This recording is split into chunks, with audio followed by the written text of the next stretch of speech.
তুমি অবশ্যই আমার ভিডিওটি দেখে থাকবে, তোমার ভিডিওটি দেখা উচিত ছিল, তুমি আমার ভিডিওটি দেখতে পারো, তুমি হয়তো আমার ভিডিওটি দেখতে।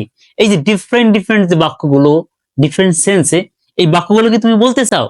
যদি বলতে চাও তাহলে এই ক্লাসটি প্রথম থেকে শেষ পর্যন্ত দেখো, তাহলে তুমিও বলতে পারবে এই ধরনের বাক্যগুলো।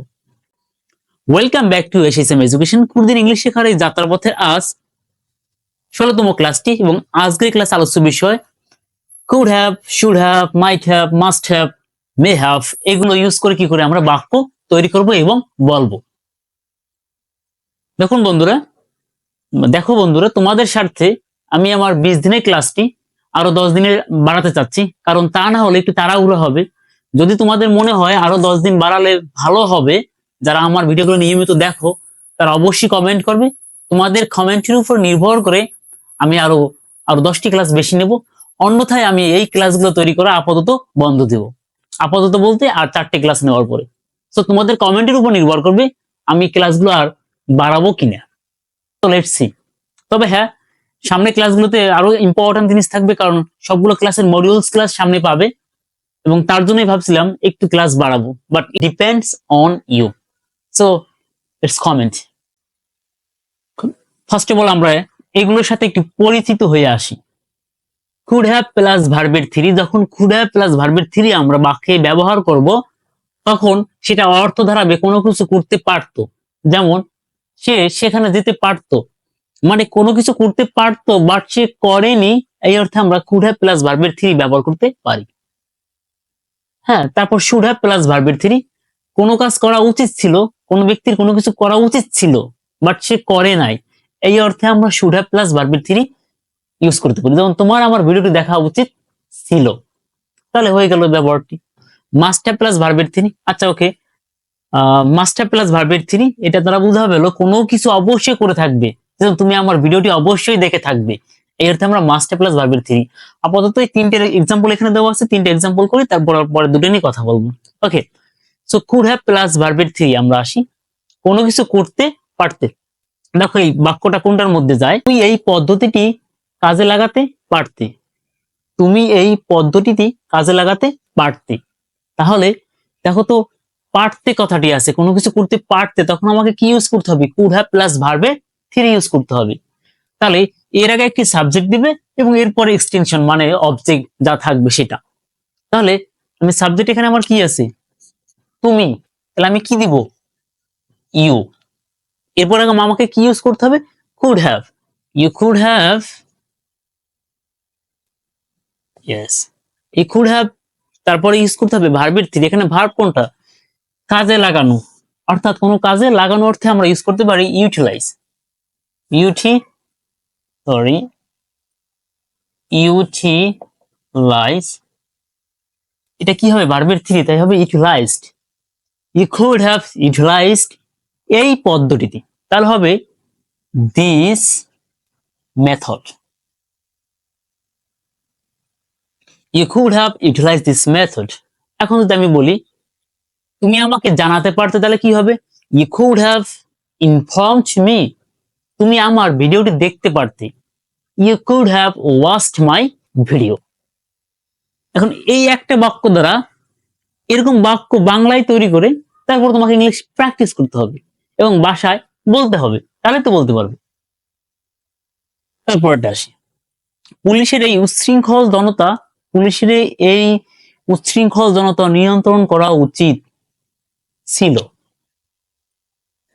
কারণ আমরা জানি গতকালকে ঢাকা কলেজ এবং ঢাবির মধ্যে খুবই রণক্ষেত্র হলো, মারামারি হলো, সেটার উপর ডিপেন্ড করে এক্সাম্পলটি দেওয়া।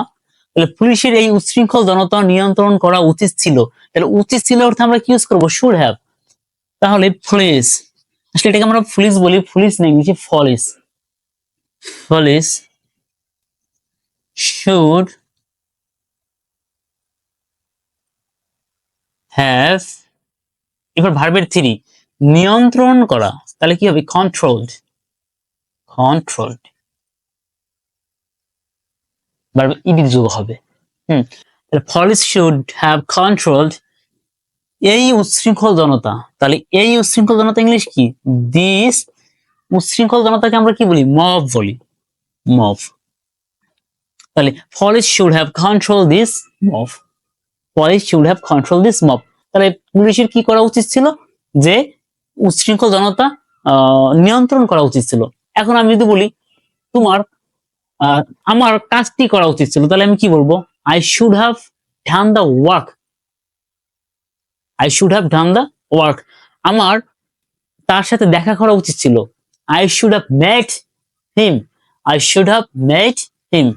এখন এরকম বাক্য you have to make, then you'll able to speak in English. Otherwise it is not possible. Dhaka ভার্সিটির ভিসি অবশ্যই এই সমস্যা সমাধান করে থাকবে। তাহলে কোনো কিছু সমস্যা সমাধান করে থাকবে বলতে আমরা কি ইউজ করব? মাস্ট হ্যাভ প্লাস ভার্বের 3। তাহলে ঢাকা ভার্সিটির ভিসি, তাহলে ঢাকা ভার্সিটির ভিসি হয় ইংলিশ কি হবে? The VC of Dhaka university. The VC of Dhaka University must have, তাই তো? সাবজেক্ট, এটা কিন্তু সাবজেক্ট এতটুকুই। Must have, এরপর ভার্বের 3 ইউজ করতে হবে, you have to। সো এখানে ভার্ব কি আছে? সমাধান করা। তাহলে সমাধান করা ইংলিশ কি? Solved। এই সমস্যা, তাই তো? Solve this problem. P-R-O-B-L-E-M. The VC of Dhaka University must have solved this problem. তাহলে ঢাকা ইউনিভার্সিটির বিষয় অবশ্যই এটা কি সমাধান করবে। আমি সেখানে অবশ্যই অংশগ্রহণ করে থাকবো, করবো বলতে এরকম করে থাকবো। তাহলে I must have participate in the function. Okay, but there I must have participate there. এবার আসি এই দুটো may have প্লাস ভার্বের 3। এখানে অর্থটা দাঁড়াবে সম্ভবত কাজটি করেছে, মানে কোনো কাজ সম্ভবত করেছে, আই এম নট শিওর যে সে করেছে কিনা, সেই অর্থে আমরা কি ইউজ করব? may have প্লাস ভার্বের 3 ইউজ করব। আর might have প্লাস ভার্বের 3 হলো কোনো কাজ হয়তো করত। এখানে may এর পাস্ট পার্টিসিপল ফর্ম কি? may এর পাস্ট ফর্ম হলো might, তাই এখানে হয়েছে কি সম্ভবত কাজটি করেছে, আর এখানে হয়ে গেছে যেহেতু may থেকে might হয়েছে এখানে, তার জন্য এটা অর্থ দাঁড়াইছে কোনো কাজ হয়তো করত পাস্টের অর্থে। ওকে, তো আমরা এই দুটো দ্বারা একটু বাক্য তৈরি করে দেখি। ইডেন কলেজের মেয়েরা সম্ভবত প্রতিবাদে অংশগ্রহণ করেছে। তাহলে এতটুকু হলো সাবজেক্ট, ইডেন কলেজের মেয়েরা। তাহলে the girls of Eden college, the girls of Eden college.